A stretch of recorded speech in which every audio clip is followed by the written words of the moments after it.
What up, Internet? This is Martin from Spectral Planet. Most people, probably all people in the world, don't know what Spectral Planet is. It's a contemporary rock/metal band working on their first EP. And if you're a follower already on Instagram, then thank you so much for your support. If you're looking at this video on YouTube, then I suggest that you follow my Instagram because I rarely post on YouTube. So the clip you just heard in the beginning, that's the fifth and final track on the EP. I've been working on the EP since June 2019, so it's been a minute. So I'm going by a system where I'm doing recording all the instrumentals first, then I'm doing vocal arrangements, then the singing parts, then mixing, and then sending the mastering off all together. So every time I finish the track instrumentals, I've kind of done a thing where I celebrate with a small clip on Instagram.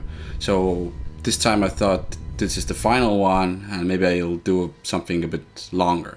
So I thought that it would be cool for some people if I take a segment from the song and walk through kind of section by section of all the layers. So just as a kind of, hey, this is what my process looks like. So here we are in the session in Cubase, and before I go into kind of any of the individual layers, you can see that there aren't that many layers, and there's a reason for that, because when I write songs and when I record them, my ultimate goal down the line is they need to be playable live as well, with some amount of sampling, which is fine, but most of the instruments should be playable live by actual people.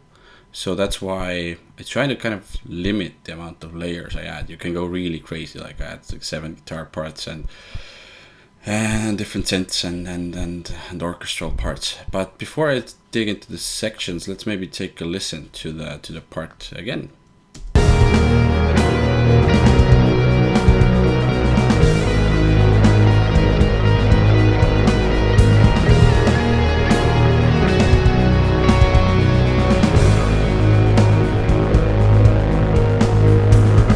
So there we go, just kind of this cool, flowing, mellowy part. It's the fifth song, so it's really long, kind of not on purpose, but it came out really long. So it's kind of from the last part and the segment from that, and I think I'm gonna go by the order which I wrote the parts. So first we have the ambient guitar, which I kind of named it like that, and you can see all the guitar parts, they have a wet and a dry track. For most part I don't really use the dry tracks, especially on guitar parts. Bass is a different story, but since I just finished tracking them, I haven't hidden the tracks yet. When I go into the mixing, I will just hide the dry tracks.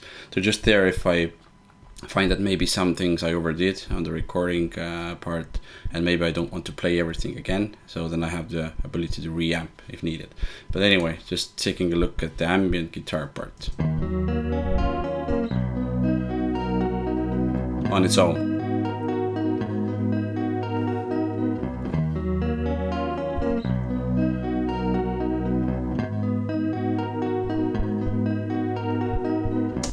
That's recorded with my my Onus, which is a really cool guitar, with a setting where I'm using split coils, mid positions, and it's going through a really cool pedal through to the Axe. I use Axe effects, not actual amps at the moment, because I'm spatially challenged. Anyway, it's going through the Caroline Audio Somersault to get that kind of lo-fi vibe. Next up, I'm gonna add layers. So we started with the guitar, so I'm gonna add in the kind of reverse-ish piano. So it's actually not reversed, but the delays are kind of reversed on top of it. So that's from actually a Contact library, which is really cool, called Corda. So if you're not familiar, go check it out. It has some super cool sounds. So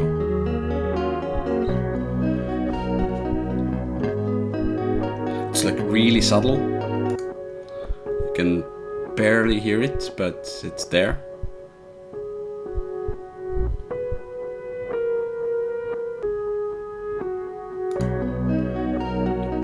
It's kind of starting to take shape and its form. Then I think next up here in this part I added in the drums. The drums I'm gonna solo them just for a bit, because again I think it's really cool. It's kind of snare fill.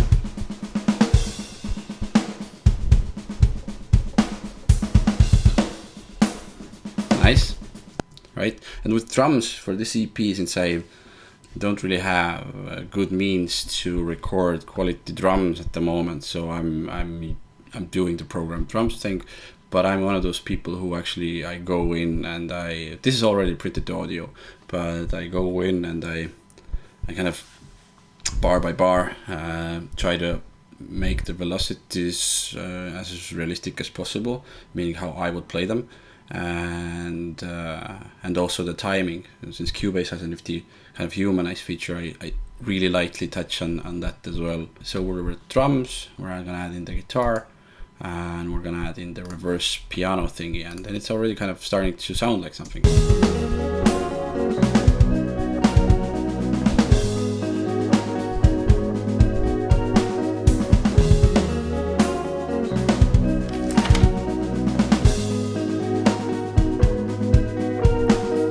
So nice. Next up, bass.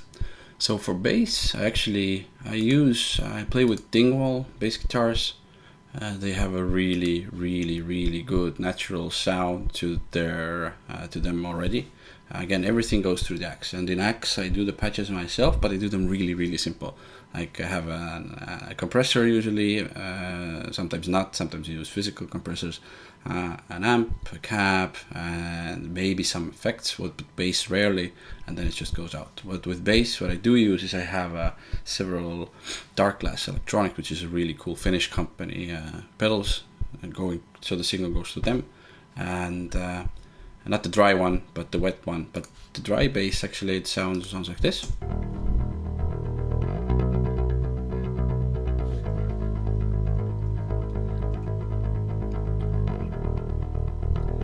Pretty cool. But the wet one, which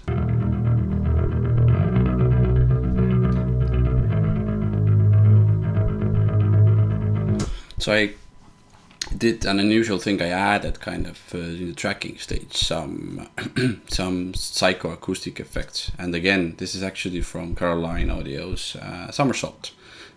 It more or less the same setting which I used on the guitars, but I found it worked really well. And with the dry track together,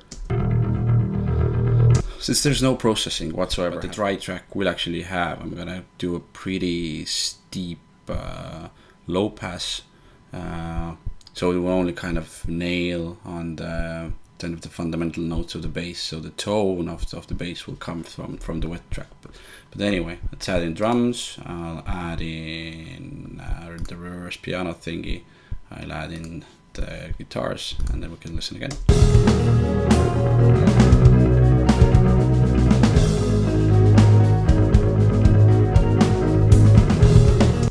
Pretty cool, right? So one of the main things here is this is a really wet tracked guitar part. Used my PRS Custom 24 for this one because I needed some whammy bar action. And actually this patch, it's only on the Axe. It has no physical pedals involved. I don't usually do that, but I used a lot of the effects from the Axe this time just to play around, and I really like the sound. So together with that guitar part.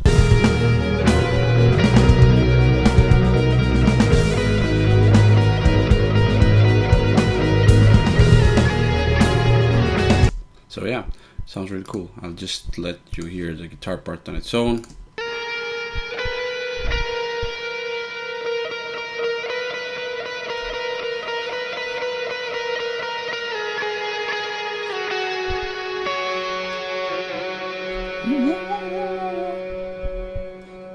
Love the small whammy action there.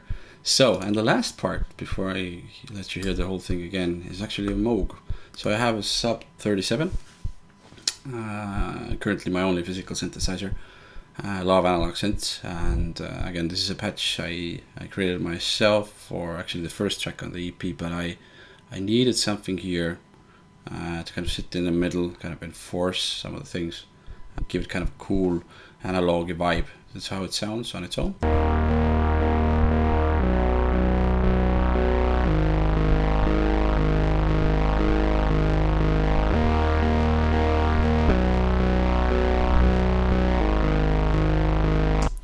Really nice. And actually there's another layer that's a small amount of kind of string actions.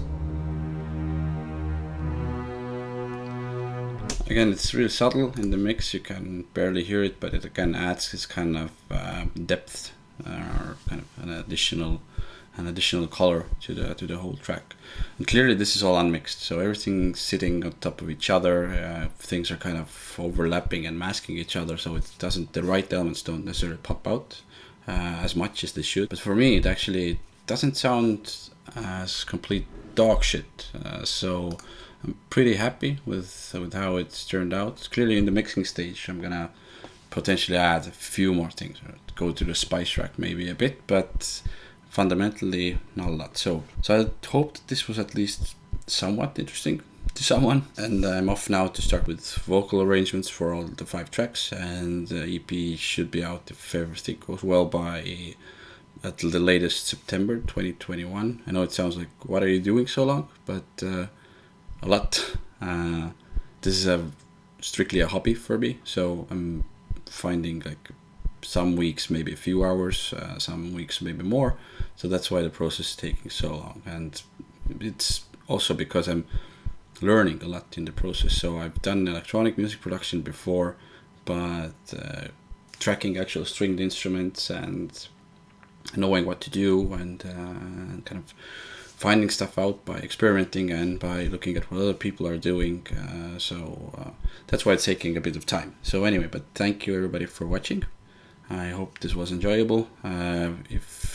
If things go well, maybe I'll do more of those. In the mixing stage, I think might even be more worthwhile. But yeah, that's more or less it. Just listen to the thing again, and hopefully we'll see each other again. Catchphrase.